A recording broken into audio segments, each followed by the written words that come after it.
Salut salut, aujourd'hui je vous retrouve pour un nouveau book haul. Ça fait un moment que je fais du book haul. Vous l'avez peut-être remarqué, je fais pas des book hauls mensuels. La plupart des gens sur Booktube font des book hauls tous les mois. En gros, chaque début de mois, ils postent le book haul du mois d'avant. Moi, pour plusieurs raisons, je le fais pas comme ça. Ouais, en gros, je fais un book haul quand j'ai envie. Et donc là, je me suis dit que c'était peut-être pas mal un book haul parce que j'ai quand même 16 livres à vous présenter. Avant de commencer, deux petites précisions parce que j'ai envie. La première, je vous les présente dans l'ordre dans lequel ils sont arrivés dans ma palle. C'est important pour moi, sachez-le, parce que je note chaque mois les livres qui rentrent dans ma palle, et c'est comme ça que je classe ma palle, dans l'ordre chronologique dans lequel les livres arrivent dans ma bibliothèque. La deuxième chose, c'est que je vous présente pas tous les livres qui sont arrivés dans ma bibliothèque depuis le dernier book haul. Je vous présente les livres qui sont arrivés dans ma bibliothèque depuis le dernier book haul et que j'ai pas encore lu ou que je suis pas en train de lire parce que je vois pas l'intérêt de faire des doublons. Il y a notamment pas mal de suites de sagas dont j'ai déjà lu les tomes d'avant que j'avais acheté, mais je vois pas l'intérêt d'aller chercher à droite à gauche. Je vous en ai déjà parlé en une des lectures ou je vous en parle très prochainement, donc je vois pas l'intérêt de vous les remonter en book haul. Bref, on démarre parce que là ça commence à... Le premier livre, c'est un livre que ma grand-mère m'a donné et c'est Ta deuxième vie commence quand tu comprends que tu n'en as qu'une de Raphaël Giordano. Celui-ci, il a pas mal tourné sur Booktube et je l'ai pas mal vu. Je vous avoue que je ne sais plus les avis je ne sais plus si tout le monde a aimé ou pas, si c'est vraiment bien ou pas. Je l'ai juste beaucoup vu. J'avais pas spécialement prévu de l'acheter parce que je suis pas certaine que ce soit à proprement parler du développement personnel. Je pense qu'on a quand même une histoire et qu'on suit quand même un personnage. Mais je pense que c'est très axé développement personnel et c'est pas du tout quelque chose qui m'intéresse. J'ai pas du tout envie de lire un livre qui m'explique comment mieux vivre et comment faire des changements et modifier ma vie pour mieux vivre et mieux faire et blablabla. C'est pas du tout quelque chose qui m'intéresse. Mais comme ma grand-mère me l'a donné et que je l'ai vu passer et qu'il est très court, il fait 230 pages je crois. Ouais, c'est ça, 230 pages. Du coup, je me suis dit pourquoi pas, c'est pas du tout une priorité, mais je l'ai et je le lirai un jour. Le suivant, c'est une saga dont je vous parle de plus en plus ces temps-ci. C'est le tome 9 des Gardiens de l'éternité, donc c'est Kane. Le même jour, j'avais acheté les tomes 6, 7 et 8. Donc je ne dis pas de conneries, je vous ai déjà parlé des tomes 6 et 7. Et je vous parle du tome 8 dans le prochain Déclecture. Je crois que c'est ça, parce que je suis un peu perdue dans mes nouvelles lectures, mais je crois que c'est ça. Voilà, c'est de la big lead, j'adore cette saga, qu'est-ce que vous voulez que je vous dise. J'étais ravie de trouver les 4 tomes d'un coup, parce que ça faisait un moment que j'avais pas lu la saga. Et là, du coup, j'ai pris le rythme d'en lire un par mois. C'est un petit peu, voilà, j'aime bien. Donc vous le verrez très prochainement, et je vous parle dans la prochaine vidéo du tome 8. Donc je passe à livre suivant, hein, on va faire ça. Le même jour, donc j'avais acheté plusieurs livres que j'ai déjà lus, mais il me reste aussi Associé contre le crime d'Agatha Christie. Le même jour, j'ai acheté les deux précédents d'Agatha Christie, parce que pour rappel, je les lis dans l'ordre dans lequel elle les a écrits, donc je les achète dans l'ordre dans lequel elle les a écrits, dans l'ordre dans lequel je vais les lire, c'est mieux. Ce jour-là, j'avais acheté donc 3 livres d'Agatha Christie, j'ai déjà lu les 2 autres, et donc je vous en ai déjà parlé en nouvelle lecture. Mais il me reste celui-ci. Celui-ci, c'est une enquête de Tommy et Twopence. Je crois que j'ai lu qu'un seul livre avec eux, et que je l'ai entreaperçu dans le recueil de nouvelles aussi. Mais voilà, il est très court. Les livres d'Agatha Christie sont rarement longs, hein. On dépasse rarement les 300 pages, je crois, pour les Agatha Christie. Mais celui-ci, il fait à peine 125 pages. C'est pas ce que j'aime, je préfère quand les livres durent plus de 200 pages. Mais là, c'est pas grave, voilà, c'est un peu une petite nouvelle. Donc je verrai ce que ça donne, même si, après ma déception du dernier Agatha Christie, j'attends un petit peu avant de le lire. C'est pour ça que je l'ai toujours fait. Mais je vais lire. Ensuite, j'ai vu ma grand-mère. D'ailleurs, vous allez voir à peu près que je vois ma grand-mère très régulièrement, parce que comme je vous les présente dans l'ordre dans lequel ils sont arrivés, vous allez voir à quelle fréquence je vois ma grand-mère. Bref, et donc j'en ai récupéré 3 ce jour-là. Le premier, c'est Noël sur la 5ème avenue de Sarah Morgan. Donc c'est toute une saga, celui-ci c'est le tome 3. Du coup, je ne le lirai pas sans avoir lu les tomes 1 et 2, parce que je suis extrêmement... J'ai un peu psychorigide avec les numéros de tomes et les tomes. Mais bon, je l'ai récupéré parce que c'est une saga que je veux quand même lire. Et puis j'avoue, j'ai un peu espoir que ma grand-mère finisse par acheter les tomes d'avant et les tomes suivants et me les donner aussi. Donc en tout cas, elle s'en fout de l'ordre des tomes 1, donc elle s'en bat les couilles. Donc le tome 1, c'est Nuit blanche à Manhattan. Voilà, apparemment c'est des romances. Je ne sais pas si on suit le même couple pendant toute la saga ou plusieurs couples, enfin un couple par tome. J'en ai aucune idée, mais j'ai beaucoup entendu parler de ces livres parce que tous les livres de la saga ont tourné sur Booktube. À peu près tout le monde les a lus, à peu près tout le monde en a parlé. Donc, quand je l'ai vu, je me suis dit bon bah je le garde et je commencerai la saga un jour. Le même jour, j'ai récupéré 1000 petits riens de Jodi Picou. Alors, celui-ci, c'est typiquement le genre de livre que j'aurais pas gardé si ma grand-mère ne m'avait pas dit de quoi ça parle. Parce qu'en fait, il faut savoir que je ne garde pas tous les livres que ma grand-mère lit, parce qu'elle lit beaucoup, hein, et que ça en mourir à ma page déjà. Et aussi parce que tout ce qu'elle lit ne m'intéresse pas. Hein. Clairement, on n'a pas tout à fait les mêmes goûts, ma grand-mère et moi. Mais celui-ci, elle m'a dit que ça parlait d'une infirmière noire qui va être mise en procès par une famille blanche. Voilà, j'en sais pas plus, donc en gros, ça va parler racisme, ségrégation, tout ça, je ne sais pas où ça se passe dans le monde, mais on verra bien ce que ça donne. Depuis, je l'ai vu sur au moins 2 chaînes Booktube, et apparemment, les gens ont bien aimé, enfin les 2 personnes en tout cas ont bien aimé. Je vous avoue que c'est pas du tout une priorité, hein, parce que c'est une énorme brique de plus de presque 600 pages, en plus c'est du grand format, donc c'est une catastrophe.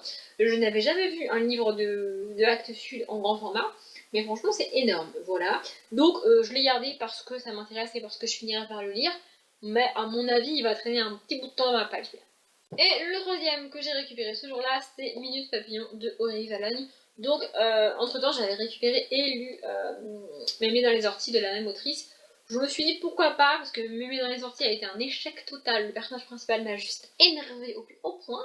J'en ai déjà parlé en avis de lecture, hein, évidemment. Mais je me suis dit que je pouvais lui donner une autre chance à l'autrice. Je suis pas certaine de le lire tout de suite parce que Mémé dans les orties m'a clairement refroidi. Mais peut-être que au courant du mois d'août ou alors du mois de septembre, j'aurai envie de le lire et je le lirai. Ici, on n'est pas avec un personnage âgé, hein, on est avec Rose, 36 ans, mère célibataire. Donc, on verra bien, je ne sais pas du tout de quoi ça parle. Mais je vais donner une deuxième chance à l'autrice, donc je le lirai. Bientôt. On espère. Après ça, je sais plus courant de quel mois, mars, avril, mai, je ne sais plus, j'ai eu une soudaine envie de romance. Et je me suis rendu compte que j'avais pas beaucoup de romance dans ma palle, donc qu'est-ce que j'ai fait? Et ben j'ai été en magasin en occasion et j'ai acheté des livres. Voilà. Donc j'ai acheté le tome 2 de Bad, Amour dangereux de Jack Ronover. Au moment où je l'ai acheté, j'ai été entraînée dans le tome 1, dont je vous ai parlé depuis. Voilà, je me retiens de le lire parce que je sais que je vais le bouffer en pas très longtemps et que après il faudrait que j'achète le tome 3 et que j'essaye de pas trop acheter en ce moment. Donc je me retiens de le lire, mais je vais plus pouvoir me retenir très longtemps. À mon avis, il va être lu très prochainement celui-ci. Mais en attendant, je l'ai pas lu et je l'ai même pas commencé, donc voilà, c'est des romances que j'adore. Jack Ronover est une autrice de romance absolument géniale, je l'adore et je suis extrêmement triste d'avoir fini les Marketmen. Donc je me rabats sur Bad. J'ai vraiment beaucoup aimé le tome 1. J'espère autant aimer le tome 2, mais on verra. Et le même jour, j'ai acheté Driven saison 1 de Kay Bromberg. On n'a même pas son prénom, tout va bien. En fait, je l'ai acheté parce que je me suis rendu compte que déjà de 1, j'avais pas énormément de sagas de romance commencées, donc je pouvais en commencer une nouvelle. Et aussi, ça faisait très longtemps que j'avais pas lu une saga de romance avec un seul couple sur plusieurs tomes, un peu comme After. Ce que je lis dernièrement, les Marketmen ou les Bad ou même les autres types de romances que je lis, c'est un couple par tome et j'ai pas de saga où je suis le même couple pendant 1, 2, 3, 4, 5, 6 tomes. Je crois qu'aux dernières nouvelles il y a 5 ou 7 tomes, je ne sais plus. 5 ou 7, ouais, pas 6, 5 ou 7. Bref, mais voilà, du coup je me suis dit que ça pouvait être sympa. Après, c'est pas une priorité non plus parce que ça me ferait commencer une saga. Mais vu qu'avec ce que j'ai acheté, je vais finir des sagas, peut-être que je la commencerai prochainement. D'ailleurs, petite parenthèse qui n'a absolument rien à voir avec le book haul et avec Draven que je viens juste de vous présenter, mais j'y pense parce que j'ai parlé de After. J'ai découvert, mais alors totalement par hasard en me baladant sur Seriebox, que After, le tome 1 de After écrit par Anna Todd, allait être adapté en film. Voilà, alors c'est une saga que j'adore et je trouve ça juste génial. J'espère juste qu'ils vont pas tout massacrer et tout détruire. Et que tant qu'à commencer, ils iront au bout de l'histoire, hein, parce que ce serait dommage de pas voir la fin. Alors peut-être qu'ils sont pas obligés d'adapter les 5 tomes, parce qu'il y a plein d'embrouilles au milieu de tout ça. Mais je suis trop contente, et je me suis dit que ça pouvait peut-être intéresser certaines personnes. Donc voilà, je vous l'annonce. Après, le film est prévu en 2019 en VO, donc on n'est pas... c'est pas tout de suite. Mais voilà.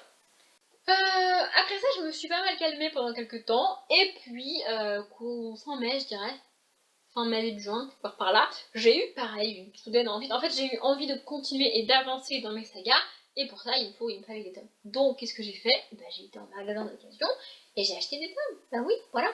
Donc, j'ai acheté les tomes 10 et 11 des Gardiens de l'éternité de Alexandra Ivy. Oui, encore elle. Donc, le tome 10, c'est Santiago, le tome 11, c'est Roque. Pareil, je vais les lire prochainement ceux-là parce que j'en lis toujours un par mois et que donc bah ça fera les tomes des mois suivants, hein, voilà. Donc voilà, j'adore cette saga, je reblablate pas, hein, vous avez compris je pense. J'ai aussi acheté le tome 3 de Chroniques des mondes émergés, donc le talisman du pouvoir. Le même jour j'ai acheté le tome 2. Au moment où je tourne la vidéo, je suis en train de lire le tome 2, c'est pour ça que je vous le montre pas. Voilà, je vous ai dit dans le bilan du mois de la fantasy que j'avais adoré le tome 1 et que j'avais qu'une hâte, c'était de lire la suite de la saga. Donc je l'ai acheté. Comme je crois que je vous l'ai dit aussi dans le bilan de la fantasy que j'avais acheté le tome. Celui-ci est balèze quand même, il fait plus de 600 pages. Les tomes 1 et 2 font plus de 500 pages déjà, et puis il en fait plus de 600. Donc c'est sympa, mais voilà, j'ai hâte de lire. Et c'est de la fantasy jeunesse, vraiment cool, avec une héroïne vraiment géniale. Il faut la lire si vous l'avez pas encore.